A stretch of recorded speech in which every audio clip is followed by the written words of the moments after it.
Good morning, Carolina Gilcapi from State Adventures here. I have put together a really long itinerary with Chile, Argentina, and Brazil, and I thought it'd be much easier to go over it together here. So let me share my screen, and you should be able to see the PDF that we have created together.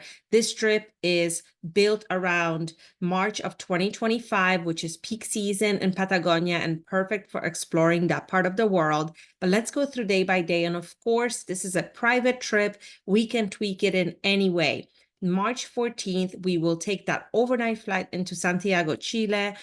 In Santiago, if you have the extra days, stay a while, go explore the city, go to the vineyards, go to the coast. But if you've already experienced the city, or if you really want to get down to Patagonia right away, you can do it like this itinerary shows. Arrival in Santiago, you go through customs, you get your bags, and then you take your domestic flight to Punta Arenas down in Patagonia. Once you arrive in Punta Arenas, my team will be waiting for you. Private car will take you to your hotel so you can rest because that's a lot of travel. And we want you to kind of unwind and be ready for the excitement of Patagonia. So Cabo de Hornos is a very popular hotel, really well located. So you can go out to dinner when you get that second wind. And in the morning, when you wake up, we will go to Magdalena Island.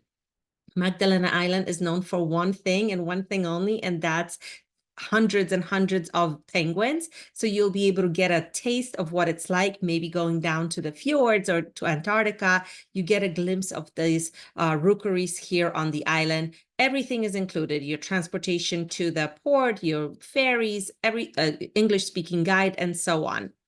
And I need to fix that typo. There we go. And after you come back from Magdalena Island, a driver will be waiting from you from Patagonia Camp, and they will take you to Torres del Paine, which is the most famous park in Patagonia, and you will spend 4 nights there. Patagonia Camp is a very unique property. It is a number of yurts that are scattered all throughout this beautiful location on a glacial lake, and they take care of everything. So it's complete glamping. You will have all of your transportation included, all of the English speaking guides. Every day you will choose a variety of activities, all included. You will have all of your meals prepared at the lodge, at the camp, or if you're out on full day tours, then the lunch is done picnic style somewhere on a lake or on a hill. It's quite beautiful the way they do it. And then the yurt itself is it's like a luxury hotel. You have heating, you have hot water, you have a private bathroom. This particular yurt is a suite, so it has a little living room and a bedroom, and it has a private deck with a jacuzzi just for your use. So really, for 4 nights, you will get spoiled by roughing it all day in the outdoors and then coming back to this beautiful location. They also have a main building where you can have your dinners, your meals, sit by the fire, chat with the guides about what to do the next day, and so on. So not only do you have your private yurt, but also this location where you will meet other travelers as well. So for 4 nights, you will be there in Torres del Paine and you will do excursions.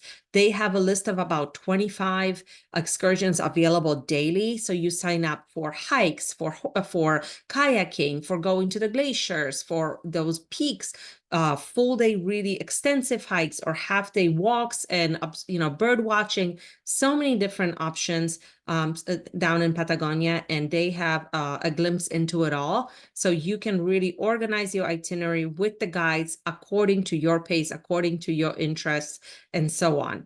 And after you're done with your 4 nights in Torres del Paine, instead of backtracking 4 hours back to Punta Arenas, back to Santiago, we will cross the border. It takes about 4 to 5 hours from Torres del Paine to Calafate. And Calafate is the main area of Patagonia in Argentina, on the Argentina side. So instead of being a national park with absolutely no civilization like Torres del Paine is, Calafate is a proper little town. It's very much like a little town in maybe Colorado or somewhere in in the mountains.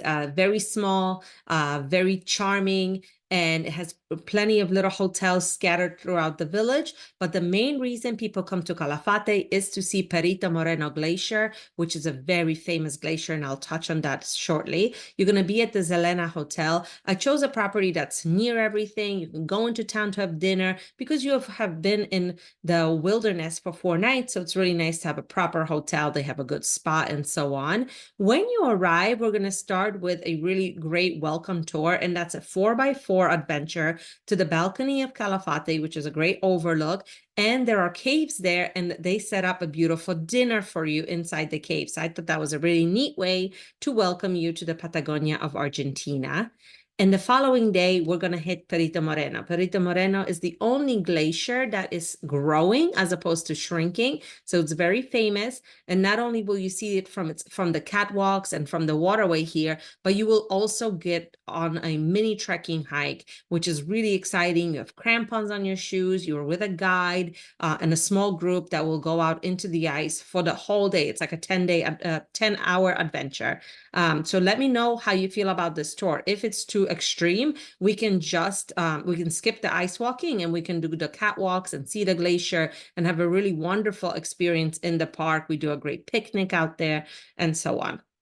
And tonight in Calafate, they open a glacier museum, and inside the glacier museum is a glacier bar. So it's a lot of fun, a nice way to kind of wrap up your day of glaciers because everything is made out of ice down to the glasses. So it's fun to spend maybe 10 minutes in there, but the glacier museum is quite fascinating as well. Another thing that is known in Calafate is estancias. An estancia is like a ranch, like a working ranch, usually horses, lots of sheep, and they open their doors to tourists to come and visit them. So some of them are quite remote, like Estancia Cristina. It can only be reached by boat, and that is where we will go. Here, while you're at Estancia Cristina, you can ride horses, go hiking, have amazing views, a traditional Argentinian barbecue lunch, and really spend a day out in nature before we leave Patagonia. It's a really wonderful way to wrap up your stay in Patagonia. There are other estancias closer by. So if you don't want to go too far out, or if you want to just have a half-day tour, or you want to do some other extreme things, like there's even zip lining in Calafate. So there's something for everyone. Just let me know and we can tweak it. Then day 10 is kind of a travel day because we're going to fly from Calafate in Patagonia all the way to Iguazu Falls in the tropics, and the plane stops in Buenos Aires. So I call it a travel day. Once you get to Iguazu Falls, we take you to your hotel. You can relax by the pool and really kind of defrost after all that time in Patagonia and switch around your packing because now you're going to be in warm climates for the rest of your trip. Mercure is a great jungle hotel, just maybe 10 minutes away from the national park. So well located, great rooms, great staff, great pool area. It's a really wonderful place to unwind.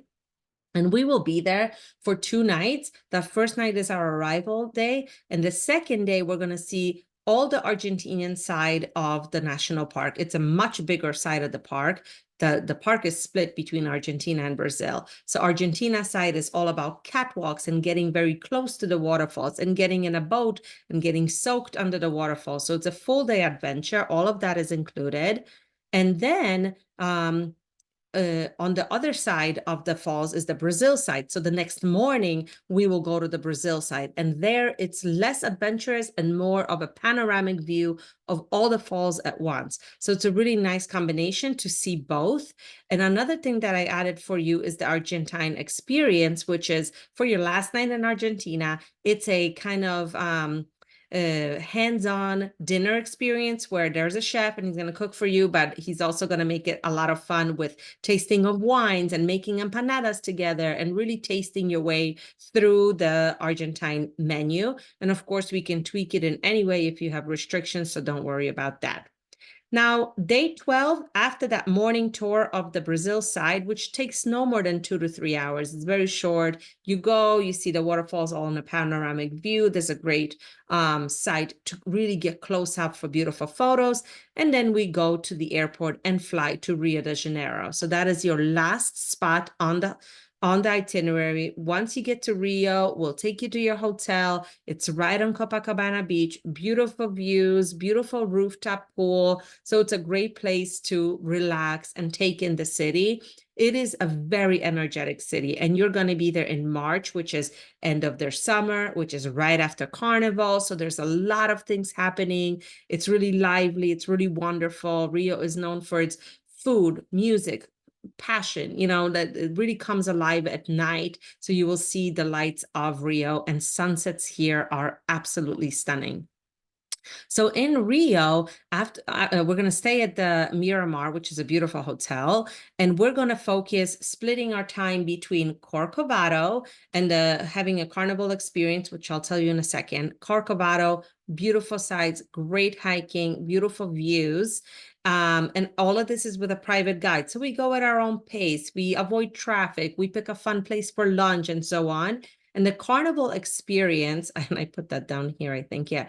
Carnival experience is literally going to this massive, massive warehouse where one of the schools that competes in Carnival is building their next year's floats. So you will not only see the floats that have just been in the parades just a few weeks before your arrival, but you will see them already building ideas for next year. You will see their beautiful costumes. They will show you how they dance. They will tell you all about their life, because this is a lifestyle and it's part of everyone's life in Rio. Carnival is unavoidable. It is the largest event in South America. So definitely something to learn and discuss. Of course, there's going to be dancing. There's going to be caipirinhas. There's going to be a lot of fun for you to get a glimpse of what it's like to be in Carnival. They do a really wonderful job. It's just popping in and visiting them as they work. And then the next day, we will focus on Sugarloaf. So one day Corcovado, where the Jesus statue is, one day Sugarloaf, where you take the gondolas back and forth. Really great experience. We're also going to take you to Rio Scenarium right here. It is a really fun place. It is a antique shop by day, and at night it turns into a live music venue. So we're going here to have drinks, to see live music, listen to some, see some amazing dancers on the dance floor, but really just take in that culture of Rio. I take my groups here every year. It's so much fun. And after you're done with Rio, on day 15, we're going to take you to your international flight at the Rio airport, and you can fly home. So that is your trip based on 2 people, 15,599. It can be tweaked in any way you'd like. There are so many different lodges in Patagonia. If you are not into staying in a yurt, or if you want to upgrade to something more luxurious, we can, of course, add the Amazon jungle. We can discuss visiting Buenos Aires if you have never been there. It's an easy stop after Calafate. So your itinerary, we can tweak it any way you'd like. I'd love to hear from you. Happy travels.